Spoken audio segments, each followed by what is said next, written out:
Today we are going to discuss about collision। तो सबसे पहले कोलिजन डिफाइन करते हैं। कोलिजन हमारे डेली लाइफ में ऑब्जर्व होने वाली चीज़ है, ऐसा नहीं कि ये कोई स्पेशल फिनोमेना है। तो इसको अगर हम डिफाइन करें तो a collision is said to occur between two bodies either if they are physically collide against each other or if the path of one is affected by the force exerted by the other।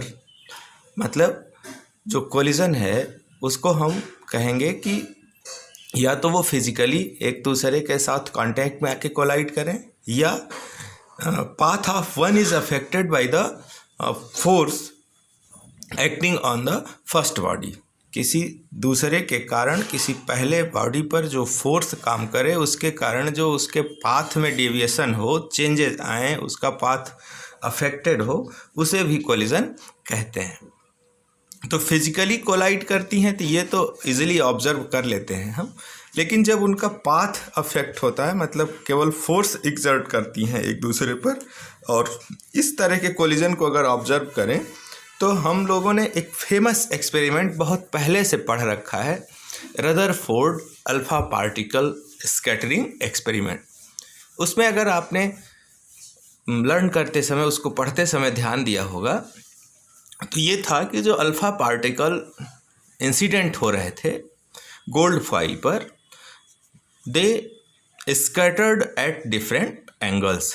No one alpha particle was able to strike the nucleus of gold foil। मतलब जो gold foil थी उसके nucleus पर कोई alpha particle hit नहीं किया, सभी जो हैं वो वहाँ से डेविएट हो गए अपने पाथ से, जिस पाथ से वो जा रहे थे इंसिडेंट पाथ से डेविएट हो गए, स्कैटर्ड हो गए। तो इसको भी बोलते हैं कोलिजन। बेसिकली जो कोलिजन है वो कैरेक्टराइज किए गए हैं और इसकी पहली कैटेगरी है इलास्टिक कोलिजन। तो जो फर्स्ट टॉपिक है वो है इलास्टिक कोलिजन। इलास्टिक कोलिजन की कुछ प्रॉपर्टीज हैं। तो if there is no loss of kinetic energy during a collision then this type of collision is called elastic collision. इसकी कैरेक्टरिस्टिक्स हैं।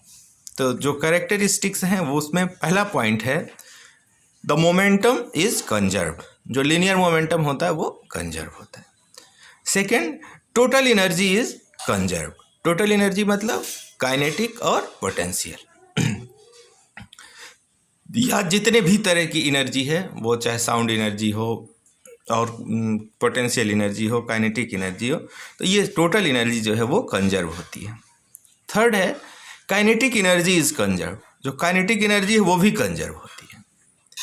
जो और कैरेक्टरिस्टिक है वो है forces involve during the collision are conservative.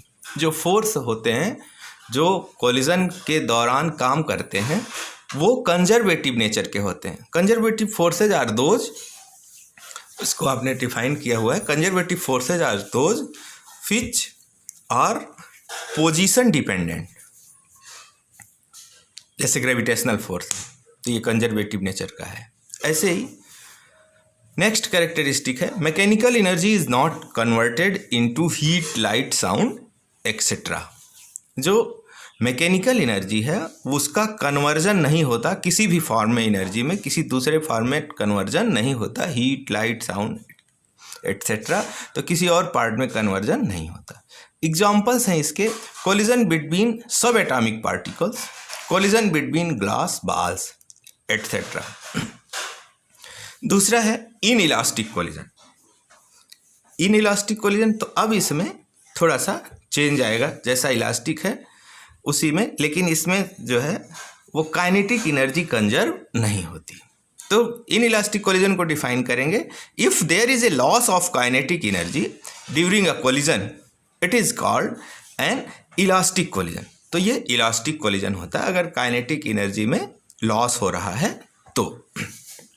बाकी सब कुछ कंजर्व होगा। तो ये जो कैरेक्टरिस्टिक है उसको अगर हम डिफाइन करें इनइलास्टिक कोलिजन की। तो पहला पॉइंट है लीनियर मोमेंटम कंजर्व।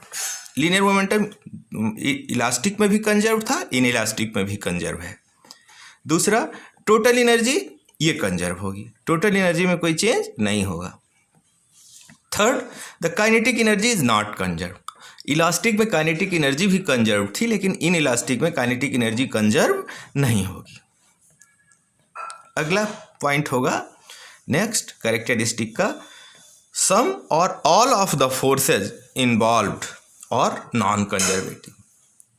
इलास्टिक में हमने कहा था कि जो फोर्सेज काम कर रहे हैं वो कंजर्वेटिव नेचर के हैं। इन इलास्टिक में हुआ कि सम, कुछ या सभी जो भी फोर्स काम कर रहे हैं वो सब या उसमें से कुछ वो नॉन कंजर्वेटिव नेचर के होंगे। नेक्स्ट पॉइंट होगा कैरेक्टरिस्टिक का, a part of the mechanical energy is converted into heat, light, sound etcetera.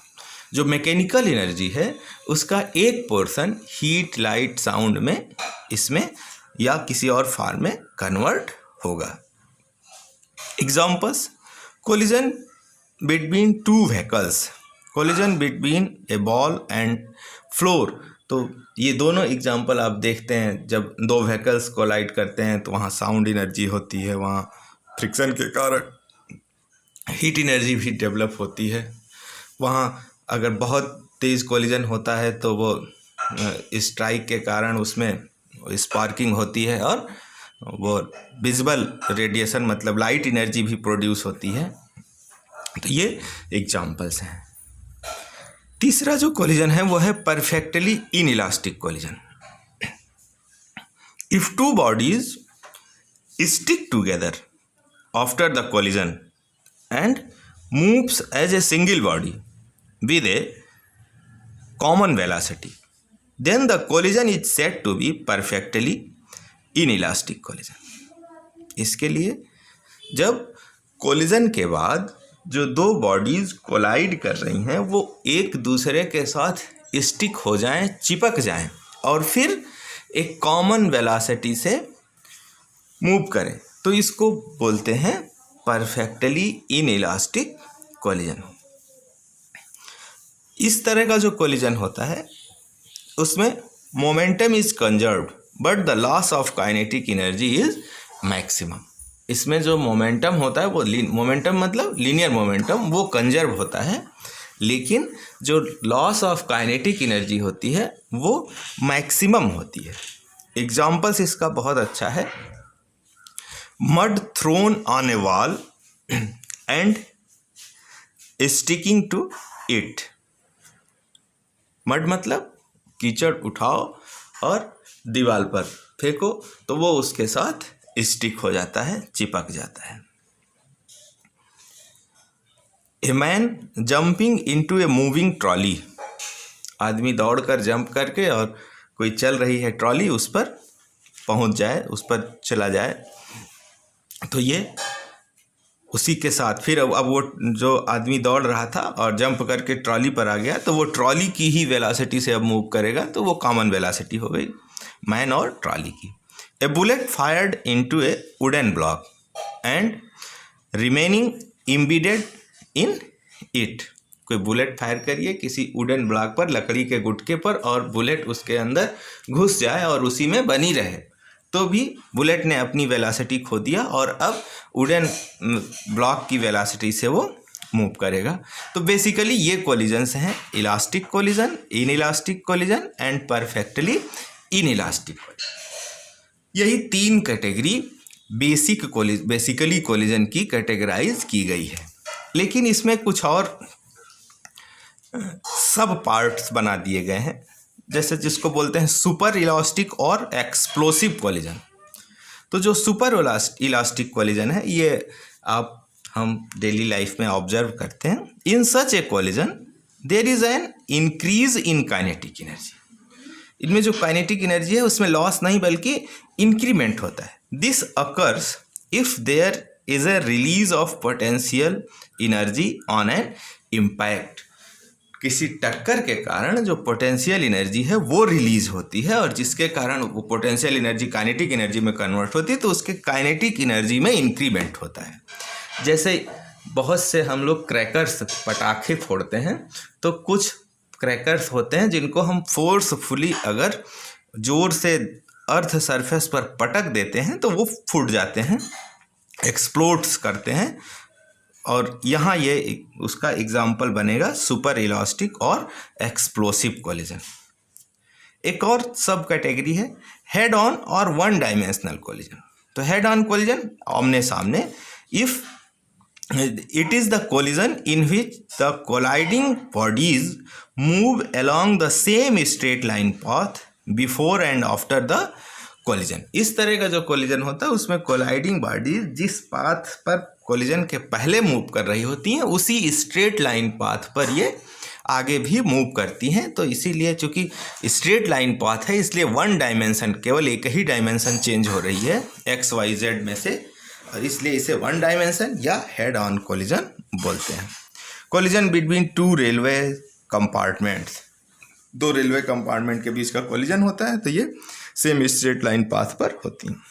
Oblique और टू डायमेंशनल कोलिजन, ऑब्लिक या टू डायमेंशनल कोलिजन, इसको डिफाइन करें तो if two bodies do not move along the same straight line path but lie in the same plane before and after the collision is said to be oblique or two dimensional collision। दो bodies अगर collision के बाद एक ही straight line path पर तो नहीं होती, लेकिन वो सेम प्लेन में ही, जिस प्लेन में कोलिजन के पहले होती हैं उसी प्लेन में कोलिजन के बाद भी होती हैं, तो इसको बोलते हैं टू डायमेंशनल और ऑब्लिक कोलिजन।